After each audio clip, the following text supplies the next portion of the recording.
So it's all for play for still. I think so. Do you want to bet against us?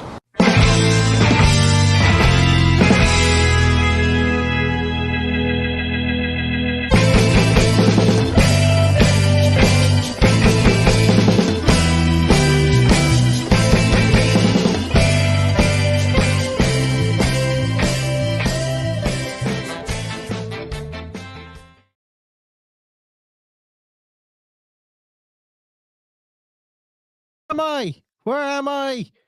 Aston Villa 3, Everton 2.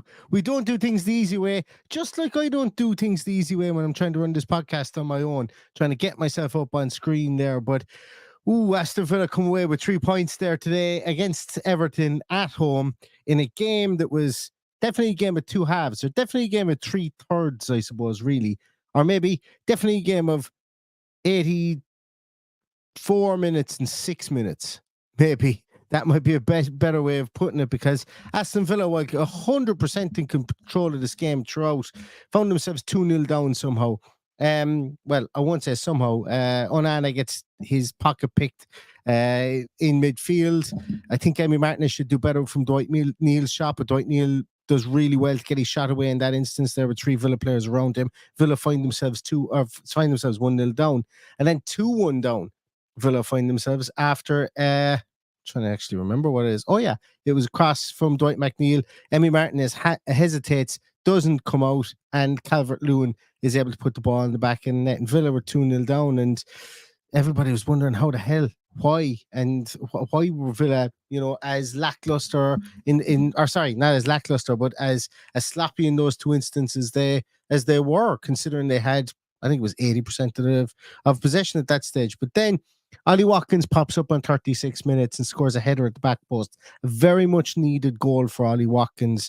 And from a great cross from Luca Dean. Watkins had missed the chance previously. He'd gotten the ball had bounced off him once before, but he was getting into positions and he was doing a lot of defensive work. Just didn't look like it was going to work for him in for the goal. And then Villa get to 2-2 with Ollie Watkins capitalising on a poor touch from Harrison. Breaks him like every good footballer, every good centre forward, should I say. He just guides the ball into the back of the net when Pickford comes out to him. And then comes the Colombia's chaos merchant in John Duran comes on and absolutely mashes his laces through the ball from about 35 yards. And holy shit, it sails into the top corner. I saw Villa posted that was a Barkley's goal. And it was so funny because I had messaged one of my mates saying, that's some goal. I feel like we saw more of those scored in the 90s. And it was just an absolute cracker of a goal. And John Duran is the man of the moment again and has won us 3 points again today, which is just absolutely brilliant. 3-2 from a position like that's, I think, like that has to be so disheartening for Everton at the minute. It has to be so disheartening. And I don't know where they come from that. But I'm going to be honest, much and all as I have a soft spot for Everton Football Club, I really don't care, because Aston Villa needed that win today. They needed to stay, to get on to 9 points. They need to get points on the board early this season, and they have done that.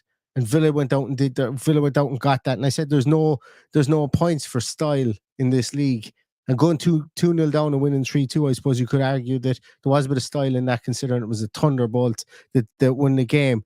But I think it's I think that's when the Unai Emery changed the game. He changed the players. Ross Barkley came into midfield. I didn't think Onana was playing particularly poorly. Maybe he got a knock, but Barkley comes in, changes the dynamic in that midfield. He has more touches and more passes than any Everton player had over 90 minutes, and he only played 45 minutes.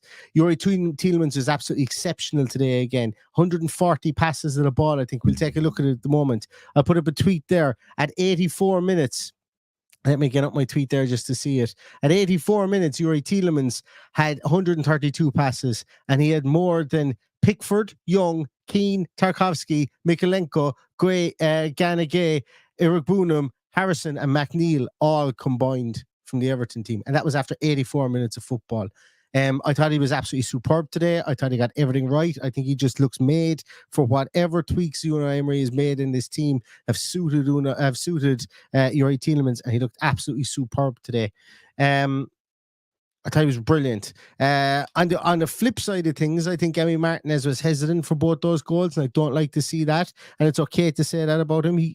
As the game went on, when we went 3-2 up, he came and he claimed a couple of good balls, which I think was very good, which was very needed and showed great leadership from him. I thought Pau Torres defensively today was very iffy, very iffy.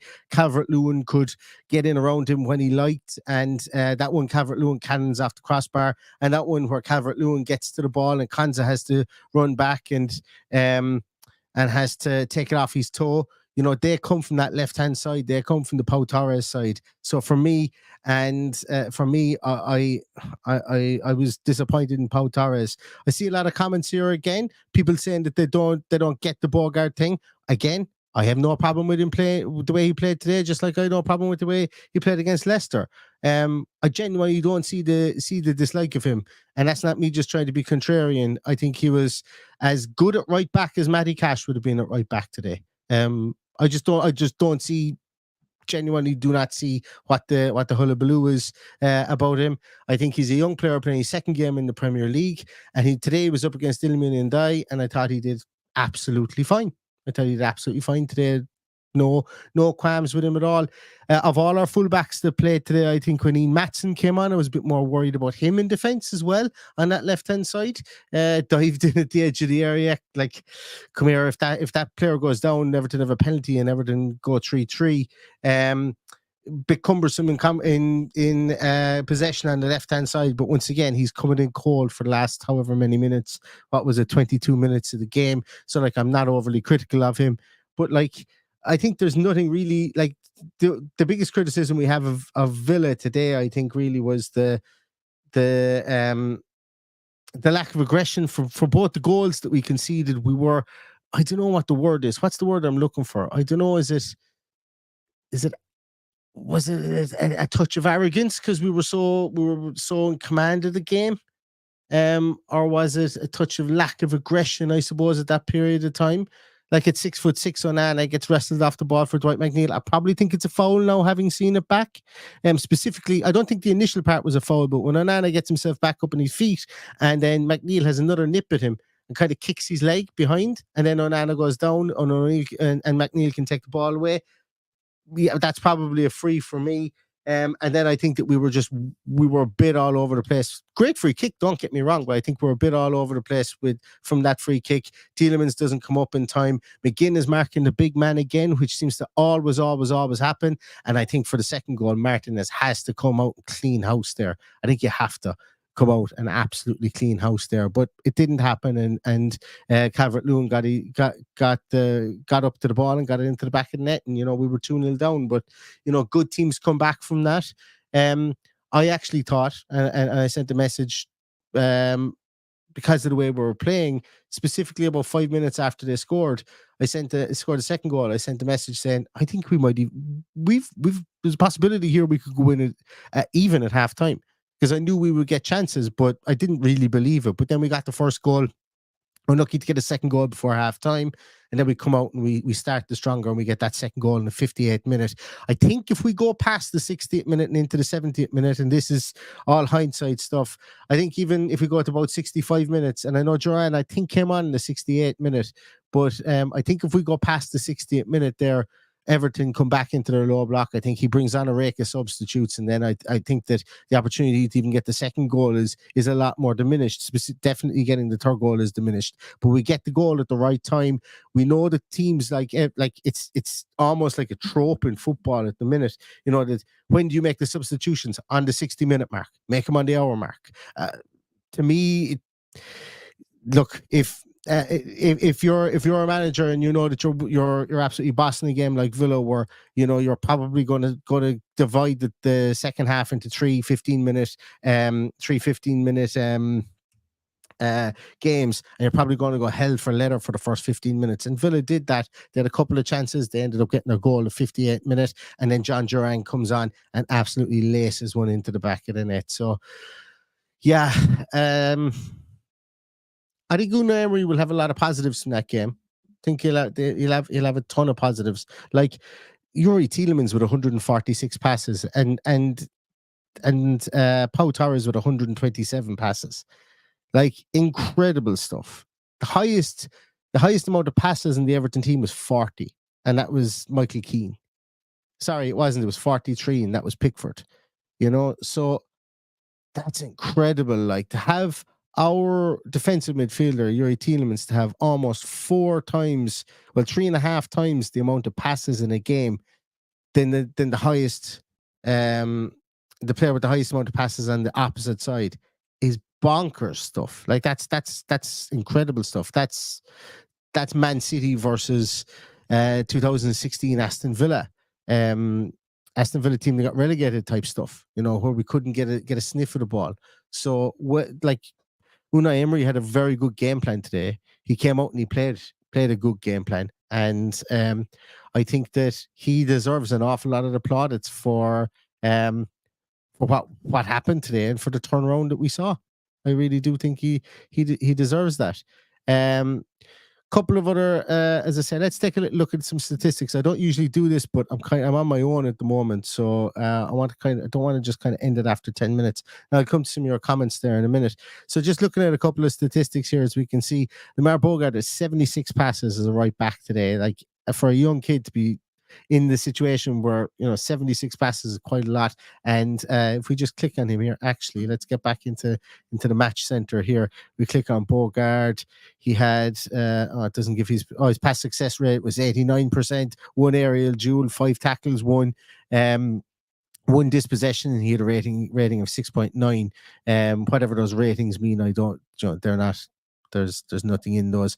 I like to trust my own eyes from that point of view. But going back here to the chalkboard here, looking at somebody like Morgan Rogers, let's take a little look at Morgan Rogers from a statistical point of view. So he had 4 shots in the game. His pass success rate was 71%. Doesn't surprise me, because, as you say, he's the man who's tasked with getting that ball forward, whether it's on the ground or whether he's going to try and tread that pass, whether he's going to make that key pass. So he's going to have a lower pass success rate. I'm absolutely fine with that. He was dispossessed twice in the game. And he only had 2 dribbles. I thought he was good today, even though it was one of his quieter games again, but not concerned, as I would say. Why would you be concerned about such a talent like that? Who else did we take a look at? Tielemans. Tielemans is who I wanted to take a look at there, of course. So I just bigged him up. Like, this is where I don't get the ratings that these websites fire out here. Yuri Tielemans is coming in here with a 6.8 rating. For me, Tielemans is man of the match. Well, Watkins will probably get man of the match because he's got 2 goals. But Tielemans was absolutely brilliant today. I thought he didn't put a foot wrong. I thought he was absolutely superb today. 93% pass success rate from 140 whatever passes he had. Absolutely incredible. 4 tackles made during the game today. The guy I thought he had 15.2% of all possession within the whole game. 15% of all possession within the game belonged to Yuri Tielemans. That is bonkers stuff. Absolutely bonkers. So well done to Yuri Tielemans. I thought he was absolutely superb and a massive beneficiary of this new Unai Emery system, or the tweaks and tweaks in the system, and Douglas Luiz leaving as well to go to Juventus. I don't really know what else to say. I'm going to go to some of your comments here, guys, because I'm running out of things to say. Where are we? A lot of people talking about John Duran, serious talent. Yeah, absolutely. John Duran, now an £80 million player. I put a hands-off warning on him. I think now I say, guys, go scratch. You're not getting him unless, give us 100 million. Make hay while the sun shines here. With regards to him, and a lot of people were talking about why didn't, and at times we said it as well. Why didn't Villa take the 39 in Lewis Orford, or what's his name? Is it Lewis Orford? I think it is. For West Ham, and they said no, and they stuck to their guns, and now he's got 3 goals. And if I'm not mistaken, 2 of those 3 goals all 3 of those goals were match winners.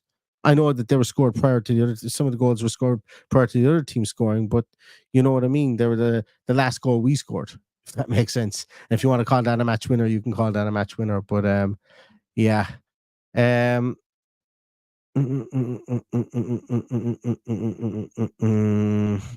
Yeah, look, Scott, I can agree with you, and I'm not just here just to be contrarian to talk about Bogart, but for the two Dominic Calvert-Lewin chances, there were 100%. Like a lot of that was on Pau Torres. Like that, like Torres is out of position. He was way too far up the field, and he doesn't have the pace to get back. And both of them come off him. Bogart did play him onside. I will absolutely say that, and that's inexperience. And I agree with you that maybe we do see him go out on loan, but you know, like I actually I don't believe that people will be as harsh on Kostin Jelkovic as they are on Lamar Bogart because we paid money for Kostin Jelkovic. And that's not you, Scott. I'm not having to go at you with regards to that. I'm talking about the conversations I have with other people, the conversations that are on Twitter and stuff like that. I just think that, you know, that when a guy comes in like that, is learning a new position and Unai Emery trusts him, I just like, I'm not expecting him to be Trent Alexander-Arnold or Gary Neville, or, you know, I'm expecting him to be replacement level Matty Cash. And now is Nedeljkovic, you've heard me absolutely rave about not Kostin Nedeljkovic. I absolutely have. And, you know, I think he's a really good player. But when Unai Emery picks somebody in there, he obviously sees something. And I don't like, I don't want this to be Bogart versus Costa, and like there was a time when there was a Danny Ings versus Ollie Watkins, or there was a, I'm trying to think where else there were, like a Moreno versus Luca Dean. There's players that are going to be in this team at times, and there's players that won't be in this team at times. And I think that's the way it is. And Unai Emery is going to pick the players that he sees fit. And my face is going red because it's absolutely boiling hot inside here for whatever reason at the moment. I'm wondering, is there something bloody on fire? Could be after John Duran's shot, maybe. But yeah, listen, like as I say, I'm not having to go at anybody about Bogart. I just don't I don't share as definitive a position on him as people who think that he isn't up to it and stuff like that. And you guys could be 100% right. You could be right. Like he could go out and get absolutely slaughtered against whoever next, Wolves.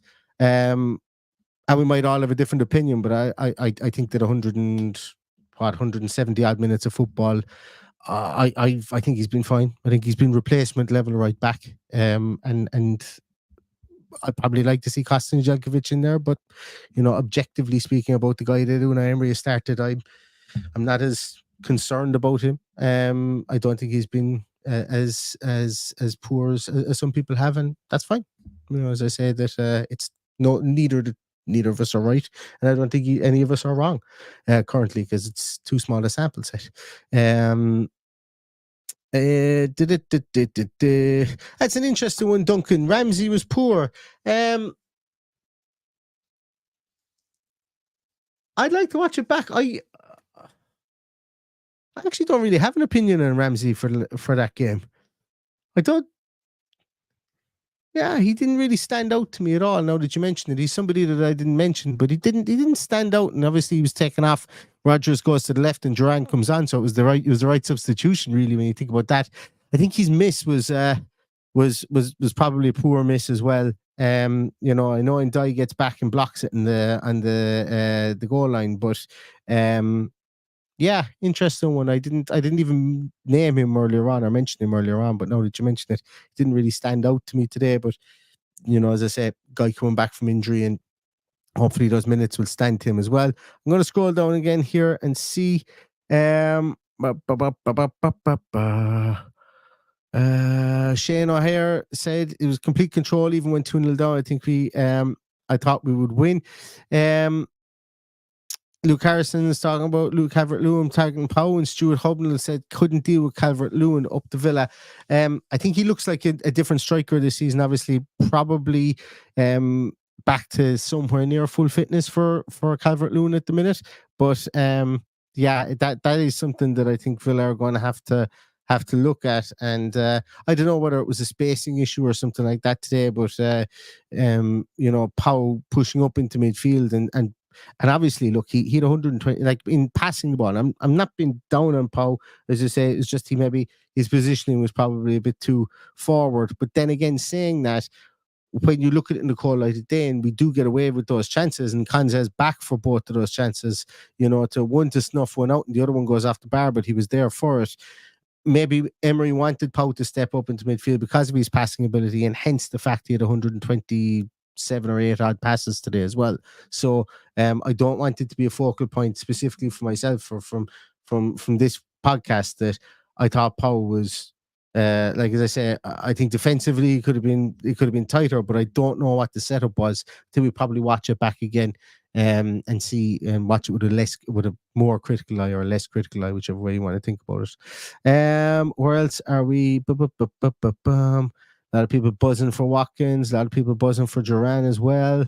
Paul Morris says we need to rename Villa Park the John Duran Stadium in memory of his goal. Yeah, Villa players don't tend to score goals like that too often. So fair play to him. He just put his foot through it, and you love to see those ones go in. Where else are we? Paul O'Neill, thank you so much. He's a member for the last 8 months. I didn't even know we had membership going that long, but thank you so much, Paul. Your wife is due in November, and it can't be as stressful as that. I hope she's not watching. She won't agree with you anyway. I don't think, Paul. I certainly don't think that she'll agree with you. That's a good one, Kat. Actually, has Duran played 90 cumulative minutes? Certainly hasn't played 90 cumulative minutes this season anyway. But I wouldn't imagine any. Anyway, I'm just going to check it up. I can't imagine he has. I just don't know how many minutes he's played. Played 85 minutes. Is that a third? Yeah, he has played 90 minutes. So prior to this, he'd played 85 minutes in the Premier League and scored 2 goals. So now, if he came on in the 22nd or the 68 minute, that's 22 minutes to go to 90, and another was 6 afterwards. So that's 28. So he's played 113 minutes and 3 goals, roughly so far this season, and that's a goal every 40 minutes, or goal every less than 40 minutes, which is absolutely incredible. And an absolutely ridiculous goal.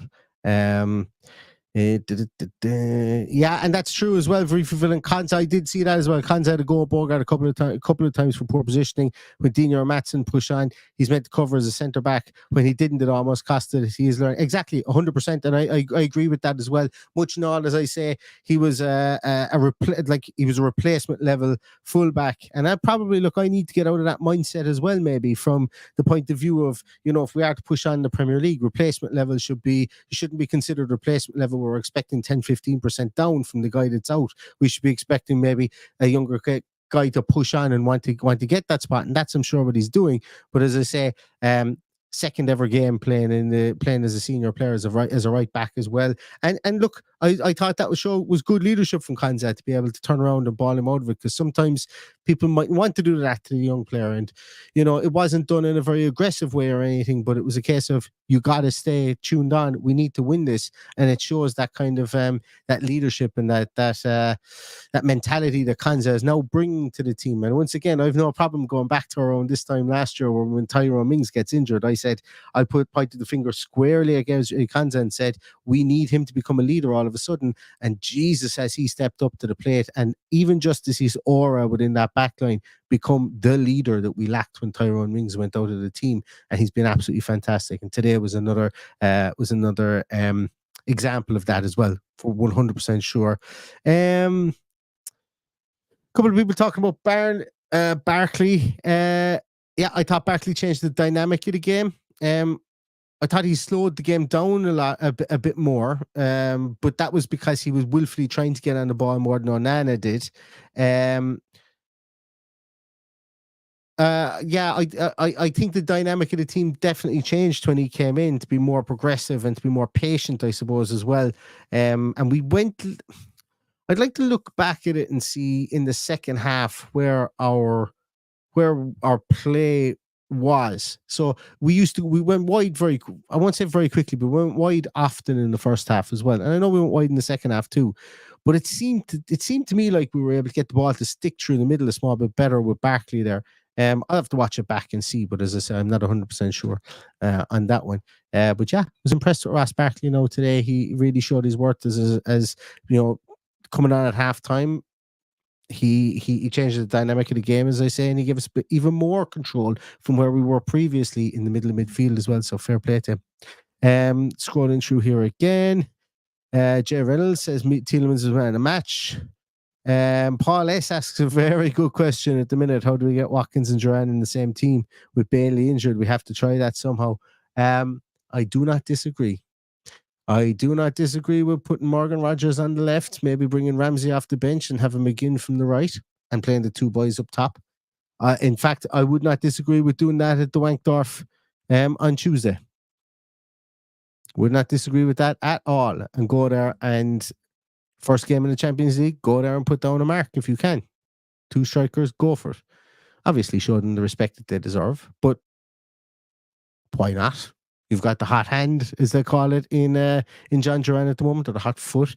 In NFL, they call the running back. If they've got a running back by committee, they call the one that's going best at that moment in time the hot hand. And John Duran is absolutely flying it at the moment. Like every time he steps in the field, he's making the argument of either he's going to be the 2024's incarnation of Ole Gunnar Solskjaer from the 1999 season, or he's going to step up to the player. I don't even know if there is if a team can facilitate that type of player anymore, a guy that they just solely bring off the bench. But it's a great problem to have, And I would not be surprised to see him and Ollie Watkins start together in the Wankdorf on Tuesday as well. Yeah.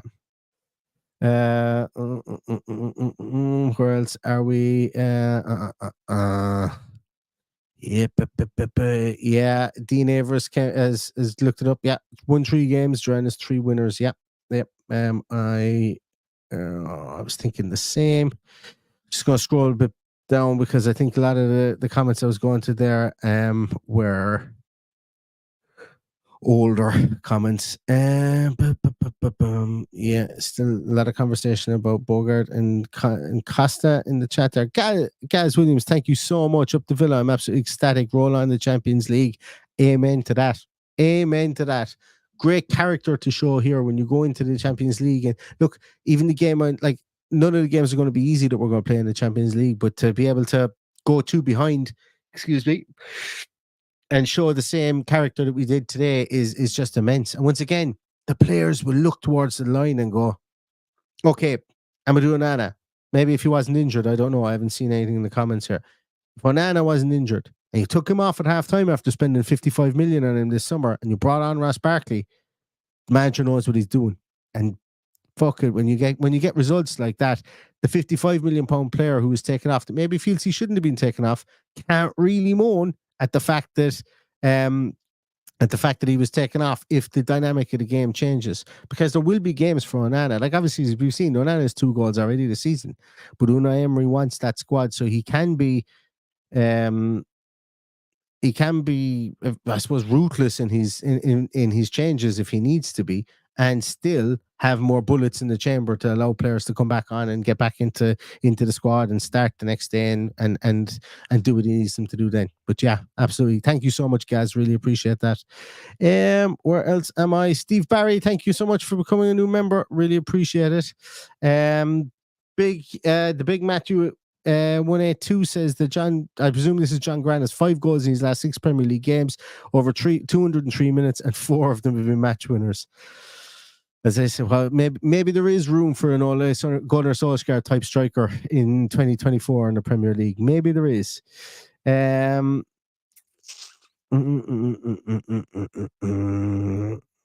are we?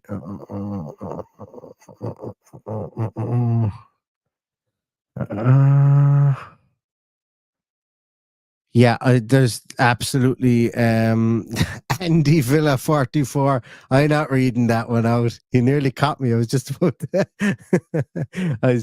to. Yes, actually, this is one. Games Don says Buendia is back. Yeah, very, very good to see Buendia come back in the field. Been a long road back from injury for him. And as we know, we've got 2 other guys chomping at the bit to come back in Tyrone Mings and Boubacar Kamara. So as we're talking about all these ruthless changes a minute ago, I think it's absolutely fantastic to see the squad depth that we have. Even today, Philly Jean comes off the bench. Thought he looked naive at times there, jumping in, especially when he jumped into Ashley Young's back. I went, oh no, please don't let that be one that they get their equalizer from, but they didn't. And as I say, Villa went on to win the game. But Mings and Kamara are going to be 2 absolute they're great horses to be able to bolt from the stable when we need them to in a couple of weeks' time. And yeah, just exciting, the squad depth that we have, considering that I sat here and I bitched and moaned that on deadline day that we didn't get her through that. But I suppose hindsight is 2020 now, and at the time I didn't know, and nobody knew, and none of us could have known how close Kamara and Mings were to coming back.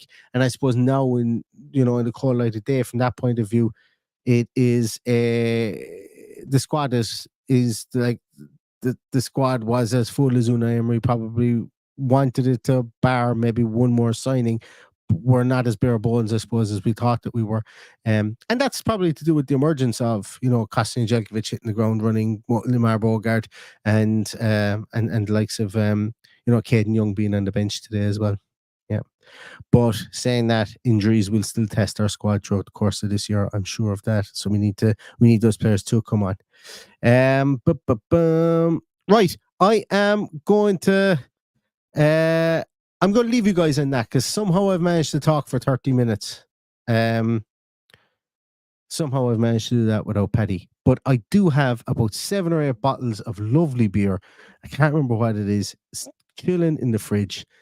My kids are gone to bed. I have nothing to do tomorrow. And Villa are after coming back from 2-0 down. So I'm going to sit back and I'm going to enjoy a libation tonight with match of the day. And I'm going to watch Chelsea and Bournemouth. And I'm probably going to turn on the qualifying for the Azerbaijan Grand Prix that was on earlier on that I didn't get a chance to watch. And you know what? Just going to sit back and enjoy comebacks like that. And enjoy the fact that we have Unai Emery as a manager of our team. Because the man is bloody special. He's special and he gets things from these players. And as I said, there's no point having good times like this if you can't enjoy them. So that's what I'm going to do tonight. So thanks very much, everybody. Really appreciate everybody coming here. I'm going to find out what's dissipating so much heat inside in this room, because it's bloody boiling at the minute. But everybody, go away and enjoy yourselves. We will see you probably tomorrow for a preview of the Young Boys game, and we get Paddy on to chat about this as well. We'll probably do a 2 for tomorrow.